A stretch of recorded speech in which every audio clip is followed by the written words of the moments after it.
Bismillahirrahmanirrahim. Dear students, in this lecture, we will solve exercise 9.4, chapter number 9 of ninth class mathematics book. Before starting the exercise, you must have to take my previous lecture, lecture number 60, which is about geometrical properties of polygon. वो lecture attend करने के बाद इस exercise को आप बखूबी बहुत आसानी से सॉल्व कर सकेंगे। अगर आपने भी वो लेक्चर नहीं लिया तो आपके लिए लाजम है कि पहले उस लेक्चर को अटेंड कीजिए। चलिए शुरू करते हैं। Exercise 9.4 question number 1, what is the sum of the interior angles of a decagon. अच्छा, we have learn the formula. What is the formula? Sum of interior angles, किसी भी पॉलीगॉन के इंटीरियर एंगल्स का सम मालूम करने का फार्मूला है n minus 2 into 180 degree, where n से क्या मुराद है? Number of sides. अब डेकागॉन में कितनी साइड्स होती हैं बच्चों? 10। तो जस्ट यहाँ वैल्यूज पुट कर दीजिए। 10 minus 2 into 180 degree, it becomes 8 into 180 degree. इनको मल्टीप्लाई कर देते हैं, the result is 1440 degree. It is the sum of all the interior angles of a decagon.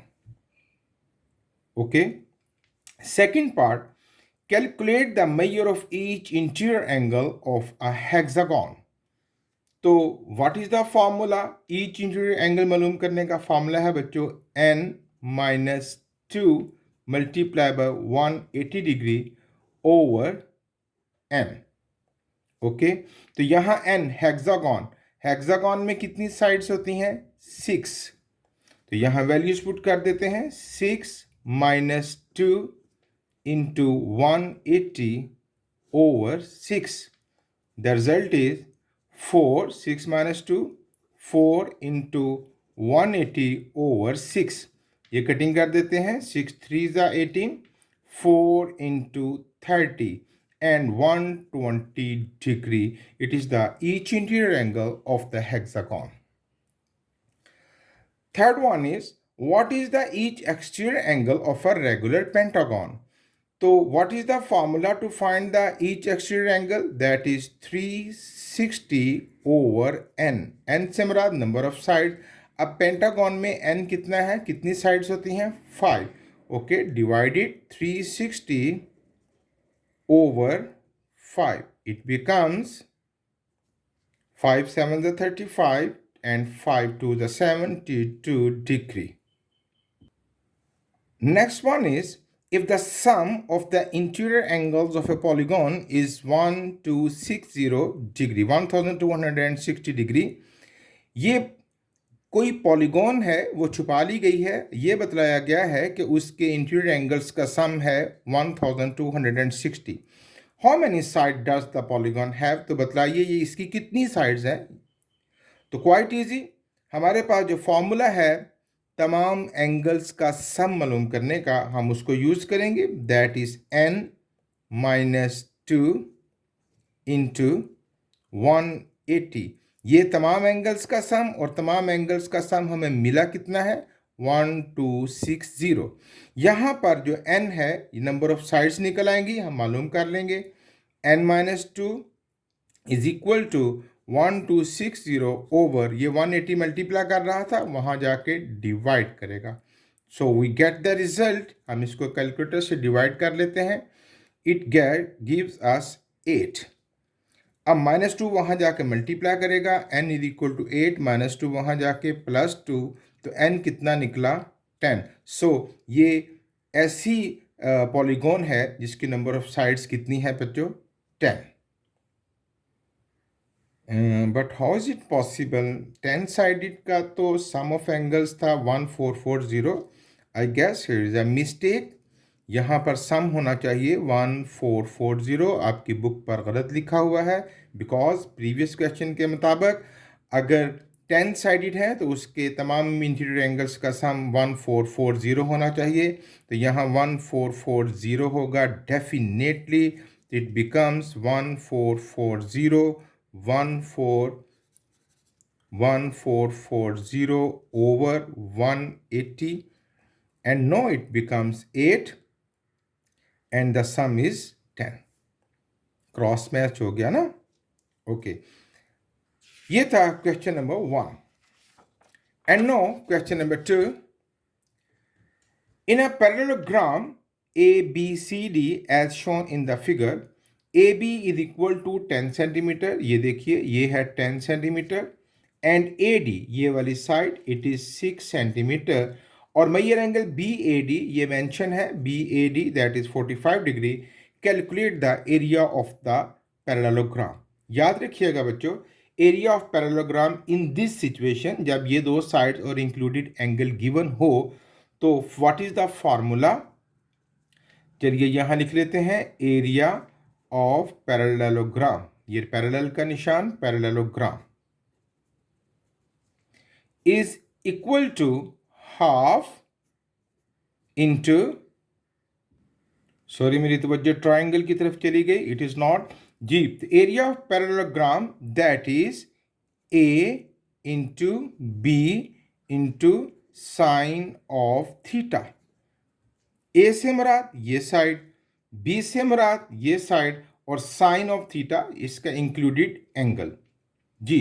तो वैल्यूज पुट करते हैं, 10 इंटू बी से क्या मुराद 6 इंटू साइन ऑफ थीटा, और थीटा कितना हमारे पास 45, इसको कैलकुलेट करते हैं, it becomes 60 into sine of 45 की वैल्यू कैलकुलेटर से देख के उसको इसके साथ मल्टीप्लाई कर दीजिए। द रिजल्ट इज 42.42, और what is the unit, centimetre, centimetre square. It is all use of calculator. Second है, in a parallelogram ABCD, measure angle BAD, here is measure angle BAD is 70, find the all other angles।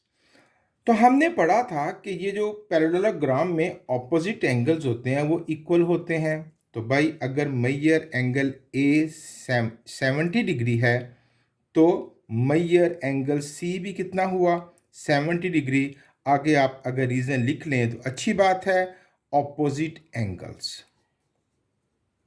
Okay, और ये जो adjacent angle होते हैं जो एक ही line पर होते हैं, ये B और A, ये सप्लीमेंट्री होते हैं।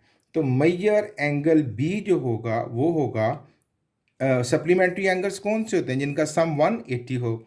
तो 180 में से इस 70 को निकाल देते हैं, वो होगा 110 डिग्री, ये हो जाएगा मेजर एंगल B। ये कितना निकला, 110 डिग्री। सप्लीमेंट्री एंगल आगे लिख लें तो अच्छी बात है, ना लिखें तो भी चलेगा, सप्लीमेंट्री एंगल। अब फिर अगर ये 110 है तो D इसके ऑपोजिट हो गया, तो मेजर एंगल D कितना हुआ, 110। फिर वजह क्या आएगी, ऑपोजिट एंगल्स। ये एक एंगल गिवन था, बाकी तमाम एंगल्स हमने कैलकुलेट कर दिए। ये था question number 3। And now question number 4। A shape is created by cutting a square in half diagonally. चलिए साथ साथ मैं आपको समझाता हूं। ये एक स्क्वायर था जिसको हमने डायगोनली कट कर दिया, okay, and then attaching a right angle triangle to the hypotenuse. अब मैंने इसको अलग कर दिया, एक हिस्सा इधर कर दिया और एक हिस्सा, ये जो दो ट्राइंगल्स नजर आ रही हैं एक्चुअली ये इस स्क्वायर के दो पार्ट्स थे, ठीक है, मैंने अलग अलग कर दिए। और इनके साथ एक मैं शेप यहाँ दिखला रहा हूँ कि एक जो इसका पीस था स्क्वायर का, उसके साथ उसके हाइपोटेन्यूज के साथ एक राइट एंगल ट्राइंगल अटैच की है according to the question. Attaching right angle triangle to the hypotenuse, ये 90 के सामने हाइपोटेन्यूज होता है, इसके साथ एक राइट एंगल ट्राइंगल अटैच की तो ये शेप बन गई। इन दोनों शेप्स को मैंने इकट्ठा किया तो ये एक आपके पास टेसिलेशन मुकम्मल हो गई, ये one piece of the tessellation. और फिर इनको जोड़ जोड़ के टेसिलेशन मैंने तैयार की। तो पूछा जा रहा है, ये अकॉर्डिंग टू इंस्ट्रक्शन मैंने शेप्स बना के आपको दिखलाने के लिए, आपने एग्जाम में ऐसा नहीं करना, ये आपको समझाने के लिए है। Explain why this shape can tessellate and calculate the interior angle of the new shape. तो भाई ये देखिए, टेसिलेशन इसलिए पॉसिबल है कि यहाँ कोई गैप नहीं आ रहा और कोई भी शेप ओवरलैप नहीं कर रही। मजीद ये है कि इंटीरियर एंगल फाइंड करना है ऑफ न्यू शेप, कि यहाँ और यहाँ जो बनने वाला एंगल है ये और ये, ठीक है, यहाँ और यहाँ बनने वाला जो एंगल है उसको मालूम कीजिए। तो कितना है यहाँ पर angle, sum of interior angle, sum of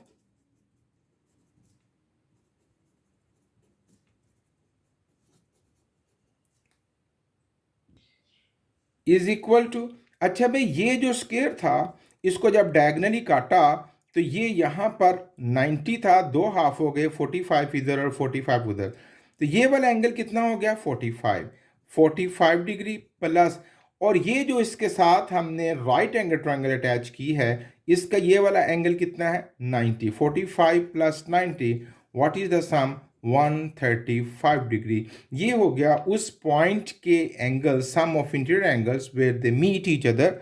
और ये आपको डायग्राम बतला रही है कि टेसिलेशन इज पॉसिबल क्योंकि कोई भी शेप ओवरलैप भी नहीं कर रही और कोई गैप भी नहीं आ रहा। Question number 5, a tessellation is created by repeatedly reflecting a basic shape। एक बेसिक शेप को बार बार रिपीट करके टेसिलेशन तैयार किया गया, और वो बेसिक शेप कौन सी है, the basic shape is right triangle. ये मैंने आपको शो कर दी, ये एक राइट ट्रायंगल है with the sides of length 3, 4 and 5। यहाँ 3 सेंटीमीटर है, यहाँ 4 सेंटीमीटर है और यहाँ कितनी है 5 सेंटीमीटर। 5 यूनिट्स, सेंटीमीटर, मिलीमीटर, कोई भी यूनिट हो सकता है। Find the minimum number of reflection needed to create a tessellation that cover the square area 3600 square unit. ये एक स्क्वायर यूनिट एरिया है जिसका एरिया कितना है 3600 स्क्वायर यूनिट स्क्वायर। अब इसके अंदर पहले तो हम ये देखेंगे कितनी ट्रायंगल्स आएंगी, जितनी ट्रायंगल्स आएंगी उतनी रिफ्लेक्शंस आएंगी, ठीक है ना, क्योंकि उतनी दफा उसको रिफ्लेक्ट करेंगे, उसका रुख बदलेंगे। ओके, सो आइए देखते हैं area of square.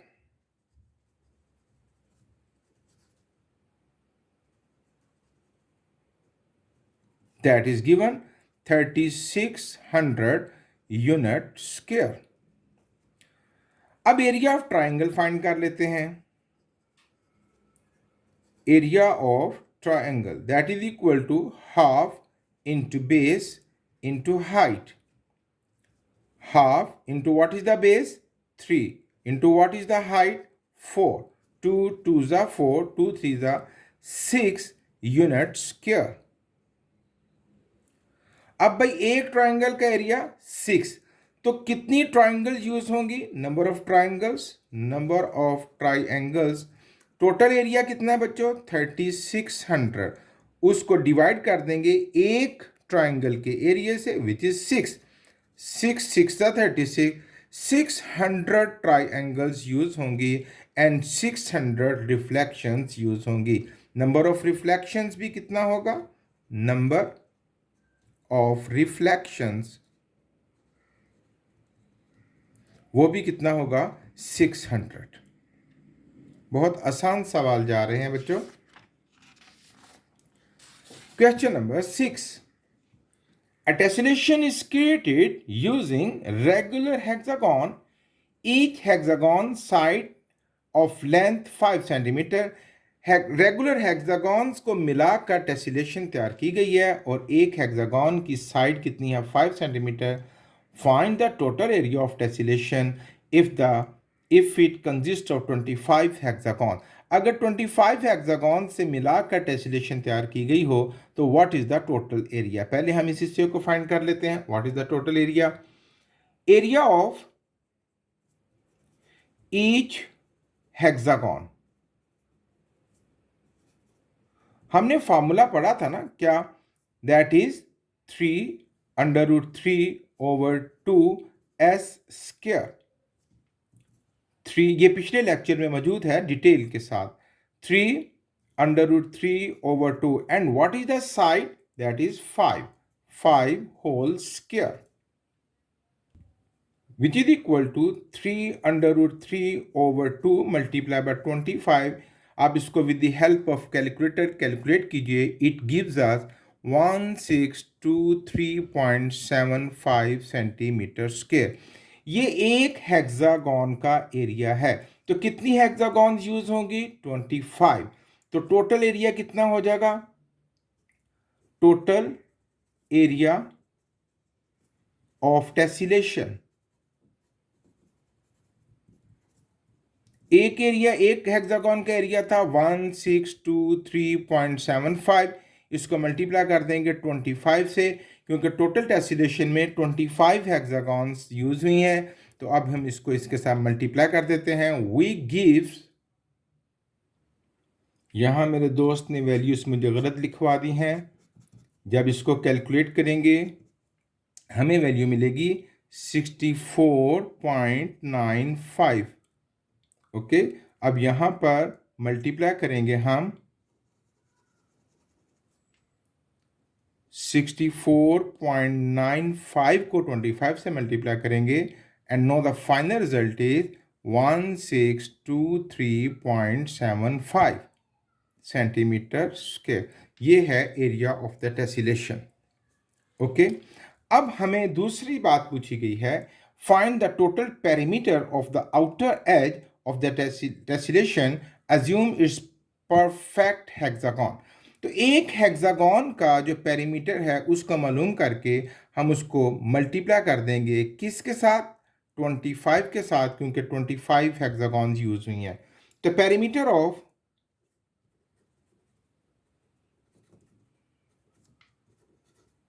One hexagon, भाई हेक्सागॉन में 6 साइड्स होती हैं और हर साइड की लेंथ उन्होंने बतलाई हुई है 5 सेंटीमीटर, तो इट बिकम्स 30 सेंटीमीटर। तो perimeter of tessellation 30 multiplied by 25, it becomes 750 centimeter. Question number 7. A rectangular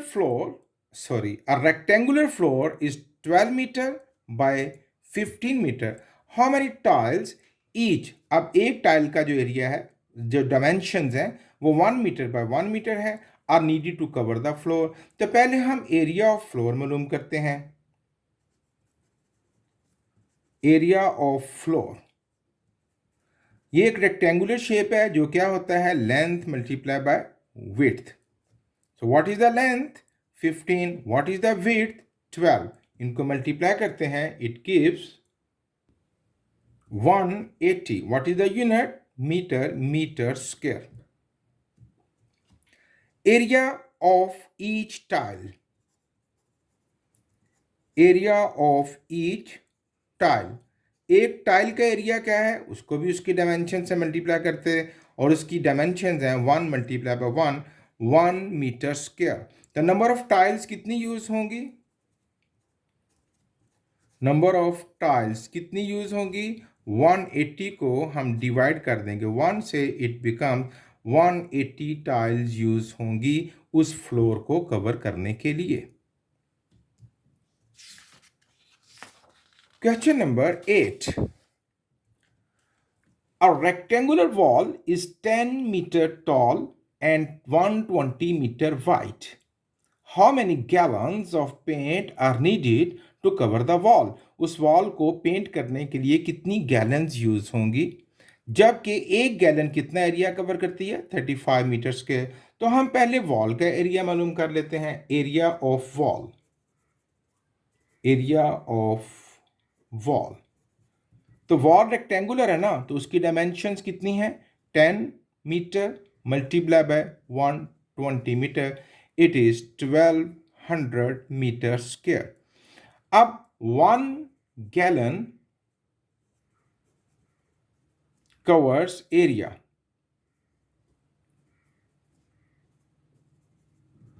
35 metre square. Total gallons कितनी यूज होंगी?